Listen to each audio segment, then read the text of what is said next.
আমরা গতকাল রাত্রেই এসে পৌঁছেছি কাসোলে। যে পূর্ণিমা হোটেলে উঠেছি কাসোলে, সেখান থেকে একদম এই রাস্তা দিয়ে, সামনেই রাস্তা দিয়ে একদম পার্বতী রিভার। তো আমার পোশাক দেখে বুঝতেই পারছো যে এখানে কতটা ঠান্ডা। এখানে 1 ডিগ্রি দিনের বেলায় থাকছে এখন, আর রাত্রের দিকে -3-4 এরকম হয়ে যাচ্ছে। তো ন্যাচারালি প্রচণ্ড ঠান্ডা, কিন্তু অসাধারণ। আর দূরের যে পাহাড়গুলো দেখা যাচ্ছে, ওই পাহাড়গুলো পুরো বরফ পড়েছে, মানে রোদের আলো পড়ে সকালবেলা অসাধারণ লাগছে। আমি সেটা তোমাদের দেখাচ্ছি। কাসোল হলো হিমাচল প্রদেশের কুল্লু জেলার একটি গ্রাম, যা পার্বতী উপত্যকায় অবস্থিত। এই হচ্ছে পার্বতী নদী। পার্বতী নদী পার্বতী উপত্যকার মধ্য দিয়ে বয়ে গেছে এবং কাসোল এই নদীর তীরে অবস্থিত। কাসোলে পার্বতী নদীর ঠিক পাশেই এই হোটেলগুলো অবস্থিত, যেখানকার ব্যালকনি দিয়ে পুরো রিভার ভিউ পাওয়া যায়। সকালে চা খেতে খেতে বা দুপুরে লাঞ্চ করতে করতে তুমি এই নদীর অপরূপ শোভা উপভোগ করতে পারবে। এই হচ্ছে পার্বতী নদী। দেখো, আমাদের হোটেল থেকে একদমই 1 মিনিটের হাঁটা পথ। আমরা উঠেছি হোটেল পূর্ণিমায়, আর সেখান থেকে এই পার্বতী নদী আমরা সকালবেলা উঠে জাস্ট চা বিস্কুট খেয়েই একদম চলে এসেছি নদীটা দেখতে। তোমরা নিশ্চয়ই শুনতে পাচ্ছ নদীর এই কলকল শব্দ, প্রচণ্ড জোরে শব্দ করে নদী বয়ে চলেছে। এক অপূর্ব দৃশ্য। তো আমি বলবো, যারা তোমরা সিমলা বেড়াতে আসছো, সিমলার সাথে মানালি, আর মানালির সাথে একদিন কিন্তু কাসোল অবশ্যই রেখো। পার্বতী নদী হিমাচল প্রদেশের কুল্লু জেলার পার্বতী উপত্যকার একটি গুরুত্বপূর্ণ নদী। এটি বিয়াস নদীর একটি প্রধান উপনদী। কাসোল এবং পার্বতী নদী পার্বতী উপত্যকার সৌন্দর্যকে আরও বাড়িয়ে তুলে। কাসোলে এই হোটেল পূর্ণিমাতে আমরা ছিলাম 1 রাত। আজ আমরা সকাল সকাল কাসোল থেকে ব্রেকফাস্ট করে বেরিয়ে পড়েছি। আজ আমরা যাব মণিকরণ হয়ে মানালি। এভাবে দুপাশে হিমাচলের পাহাড়ের অপূর্ব শোভা দেখতে দেখতে সময় চলে যায়। আমরা এখন এসে পৌঁছেছি মণিকরণ সাহেব গুরুদ্বার মন্দিরে। পার্বতী উপত্যকার চারপাশের সিলভানের মধ্যে অবস্থিত মণিকরণ তার উষ্ণ প্রস্রবণের জন্য বিখ্যাত। 1760 মিটার উচ্চতায় অবস্থিত মণিকরণে রয়েছে সেরা উষ্ণ জলের প্রস্রবণ। সমুদ্রপৃষ্ঠ থেকে 1760 মিটার উচ্চতায় পার্বতী নদীর উপত্যকায় অবস্থিত মণিকরণ হিন্দু ও শিখ উভয় ধর্মের মানুষের কাছে একটি পবিত্র তীর্থস্থান।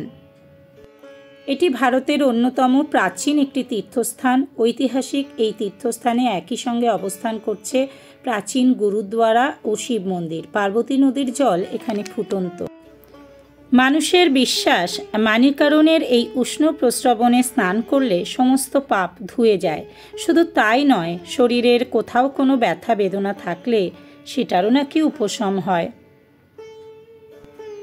দেখতেই পাচ্ছ কতজন বাচ্চা থেকে শুরু করে বড়রা এখানে কিন্তু ওই শীতের মধ্যে স্নান করছে হট ওয়াটার স্প্রিংয়ে।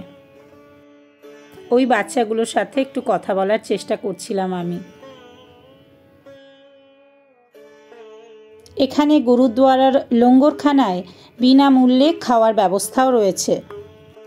হিন্দু পৌরাণিক মত অনুসারে একবার শ্রী মহাদেব ও মা পার্বতী এই স্থানে ভ্রমণ করতে আসেন। সময়টা পৃথিবীর হিসাবে প্রায় 1100 বছর। কথিত আছে যে এখানে মা পার্বতী তার অলঙ্কারের একটি দামি মণি হারিয়ে ফেলেন।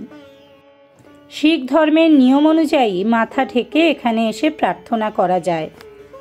একেবারে সামনে সেলফি তোলা এবং ভিডিও করা নিষিদ্ধ। এই ঘরটি হট কেভ। প্রচণ্ড ঠান্ডায় অনেকে ঠান্ডার হাত থেকে নিষ্কৃতি পেতে এখানে একটুখানির জন্য আশ্রয় নিচ্ছিল।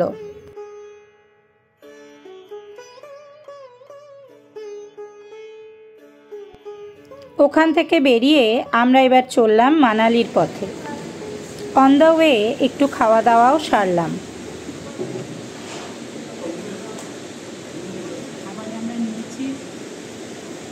পনির বিরিয়ানি আর পনির কোফতে আছে। খাবারটা সত্যি ভীষণ ভালো, আর এই ঠান্ডায় একদম গরম গরম খাবার খেতে দারুণ লাগছে।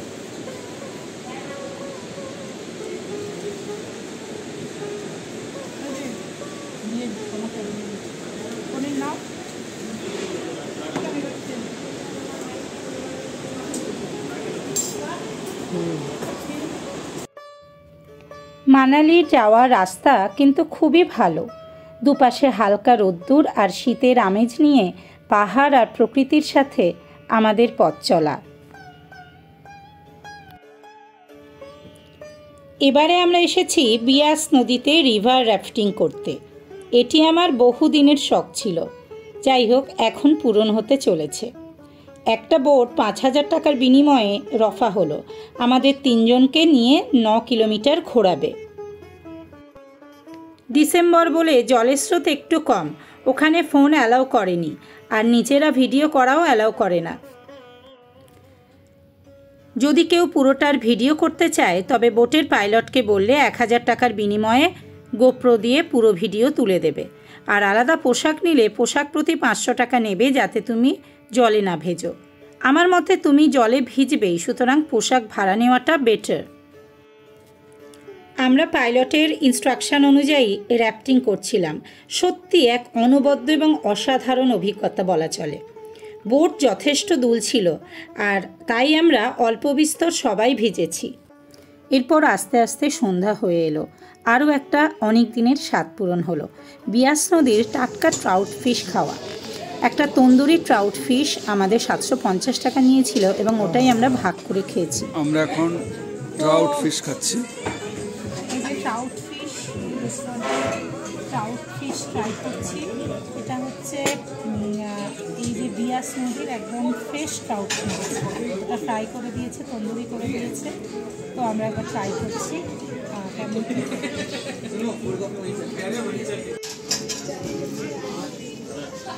ये तो खाओ ये थे ना।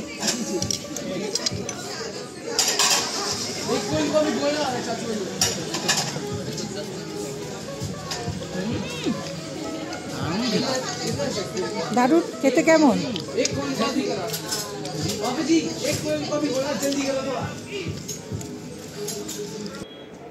আমাদের ট্যুরের একদম শেষের দিকে আমরা এসে পৌঁছালাম অপূর্ব সুন্দর পাহাড়ি শহর মানালিতে।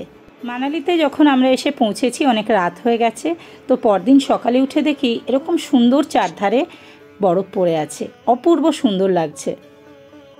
পরদিন সকাল সকাল ব্রেকফাস্ট করে আমরা বেরিয়ে গেলাম মানালির লোকাল সাইট সিইংগুলো করতে।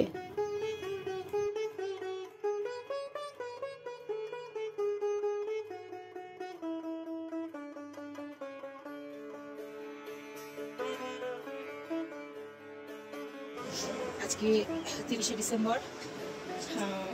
গতকাল আমরা মানালিতে স্টে করেছি। তো পুরো এসেই দেখি চারদিকটা পুরো বরফে ভরে গেছে, হোটেলের চারদিক, হোটেলের পিছনে সামনে পুরো বরফ পড়েছে। আর মোটামুটি -3 থেকে -6 টেম্পারেচার ছিল, আর এখনও আছে। আজকে সকালে আমাদের সোলাঙ্গানি যাওয়ার কথা ছিল, তো আমরা এখন এসে ওয়েট করছি। প্রচণ্ড ঠান্ডা লাগছে, ড্রাইভার দেরি করছে, কারণ এখানে প্রচণ্ড মানালিতে জ্যাম, প্রচুর ট্যুরিস্ট এসেছে। তো কখন আসবে ড্রাইভার জানি না। তো আজকে আমাদের সোলান যাওয়ার পরিকল্পনা আছে, ওখানেও প্রচুর বরফ পড়েছে শুনেছি। তো এখনও আমরা ঠান্ডার মধ্যে ওয়েট করছি। মানালি হিমাচল প্রদেশের বিয়াস নদীর উপত্যকায় অবস্থিত একটি গুরুত্বপূর্ণ হিল স্টেশন, যার উচ্চতা 1950 মিটার। মানালি ও তার পার্শ্ববর্তী অঞ্চল খুবই গুরুত্বপূর্ণ ভারতীয় সংস্কৃতি এবং ধারার কাছে, কারণ বলা হয় সপ্তর্ষি বা সপ্তঋষির বাসস্থান ছিল এখানে। এখন আমরা চলেছি বশিষ্ঠ মুনির আশ্রম দেখার উদ্দেশ্যে। দুপাশে ছোটোখাটো মার্কেট, সেখান থেকে একটু আধটু দেখাশোনা করে টুকটাক জিনিস কেনার চেষ্টা করছিলাম।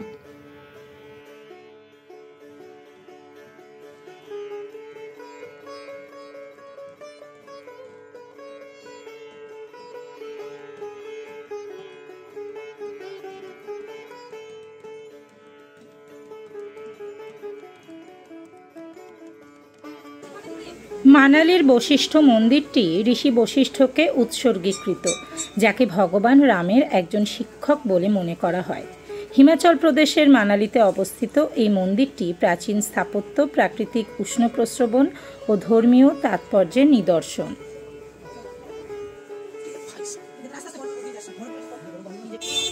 বশিষ্ঠ আশ্রম দেখার পর এবার আমরা এসেছি হিড়িম্বা মন্দিরে।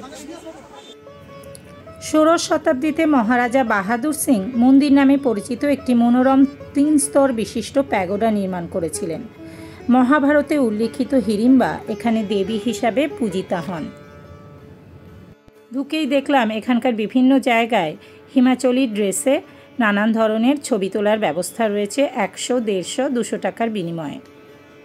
তো আমিও হিমাচলি ড্রেসে একটা ছবি তোলার সুযোগ ছাড়লাম না। ওখানে গিয়ে দেখলাম হিড়িম্বা দেবী দর্শনের জন্য মন্দিরের পিছন থেকে ভীষণ বড় লম্বা একটা লাইন। তো জুতো খুলে লাইনে দাঁড়িয়ে হিড়িম্বা দেবী দর্শন করলাম এবং প্রসাদ গ্রহণ করলাম। যেহেতু শীতকাল এবং ডিসেম্বর মাসের শেষ দিকে, তো মন্দির চত্বরে ভীষণভাবে বরফ পড়ে আছে।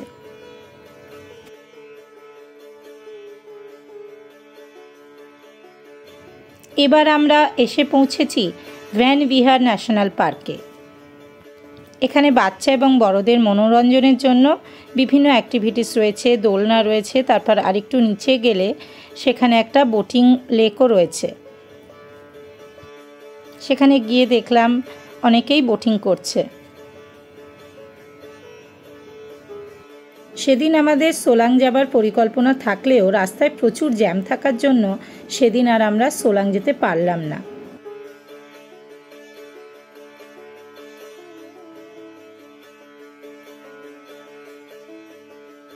পরদিন ভোর 5টায় বেরিয়ে আমরা সকাল 6টা, 6:30টায় এসে পৌঁছালাম সোলাং ভ্যালিতে। আজকে মানালি থেকে একদম সকাল সকাল বেরিয়েছি, মানে আমরা 5:30টার সময় বেরিয়েছি, তখন অন্ধকার ছিল, না হলে সোলাং ভ্যালি যাওয়া যাবে না, এত পরিমাণে ভিড় হচ্ছে। তো এই সকাল 6টার সময় আমরা সোলাং ভ্যালি এসে পৌঁছেছি। লাকিলি গাড়িটা অনেকটাই এসছে, আর তখনও ভিড় কম ছিল। প্রচণ্ড বরফ। তো আমরা ওখান থেকে জুতো, গ্লাভস, ড্রেস ভাড়া নিয়েছি এবং কিছু অ্যাক্টিভিটিস করব এটাও ঠিক করেছি। তো এটা একটা লাইফ টাইম এক্সপিরিয়েন্স বলা যেতে পারে। It's so wonderful. আমরা যখন সোলাং ভ্যালিতে এসে পৌঁছেছি তখন একদম ভোর এবং সূর্যোদয় হচ্ছে। এই বরফের উপত্যকায় এরকম মায়াবী সূর্যোদয় সত্যিই আমি কখনো আগে দেখিনি। অপূর্ব লাগছিল, হেভেনলি একেবারে। দেখতেই পাচ্ছ প্রচুর বরফ, আর এই বরফের মধ্য দিয়ে আমরা হেঁটে চলেছি। এ যেন বরফের এক অপূর্ব সুন্দর উপত্যকা। সোলাং ভ্যালির নাম সোলাং এবং নাল্লা শব্দের সংমিশ্রণ থেকে এসেছে। এটি হিমাচল প্রদেশের কুল্লু উপত্যকার শীর্ষে অবস্থিত একটি পার্শ্ব উপত্যকা, যা রোথাং পাসের পথে রিসোর্ট শহর মানালি থেকে মাত্র 14 কিলোমিটার উত্তর পশ্চিমে। এবং এখানে শীতকালে এবং গ্রীষ্মকালে বরফ পড়লে নানা অ্যাক্টিভিটিস অনুষ্ঠিত হয়, যেমন স্কিইং, জিপলাইন, স্কেটিং, প্যারাগ্লাইডিং ইত্যাদি। আমরা এখানে জিপলাইন এবং স্কিইংয়ের অভিজ্ঞতা নিয়েছিলাম। এই পোশাক আর অ্যাক্টিভিটিস নিয়ে আমাদের 3 জনের মোট 7,000 টাকা পড়েছিল প্যাকেজ। বরফের মধ্যে এই সমস্ত অ্যাক্টিভিটিস আমরা আগে করিনি, সুতরাং আমরা ভীষণভাবে এক্সাইটেড ছিলাম। আমাদের এই পুরো ট্যুরে যিনি ড্রাইভার দাদা ছিলেন তিনি আমাদের খুব ভালো ঘুরিয়েছেন, চণ্ডীগড় টু চণ্ডীগড়। আমি ডেসক্রিপশন বক্সে তার নাম্বার দিয়ে দেব। हाथ पकड़ लो एक दूसरे का। पैर सीधा खोल दो और हाथ पकड़ लो। पैर आगे को सीधा खोल दो, हाथ पकड़ लीजिए। वो पैर सीधा खोल दो, कुछ नहीं होता। पैर आगे को सीधा रखना।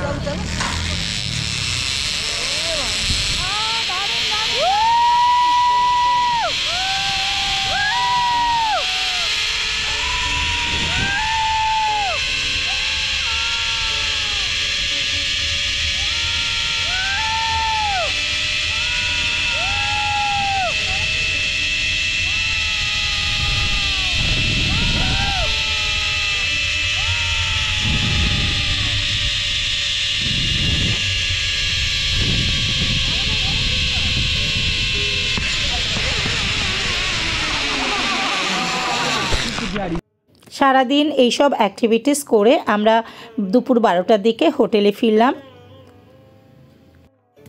মানালির হোটেল থেকে চেক আউট করে মল রোডে একটা হোটেলে আমরা লাঞ্চ করে নিয়েছিলাম, কারণ সেদিনই আমাদের চণ্ডীগড় থেকে ফেরার ট্রেন ছিল।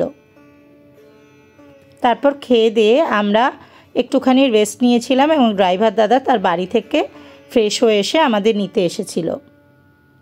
এরকম কয়েকটা দিন খুব সুন্দরভাবে কাটিয়ে এবার আমরা ফেরার পথে। চণ্ডীগড় থেকে আমরা নেতাজি এক্সপ্রেস ধরব। আবার দেখা হচ্ছে নতুন কোনো ভিডিও নিয়ে।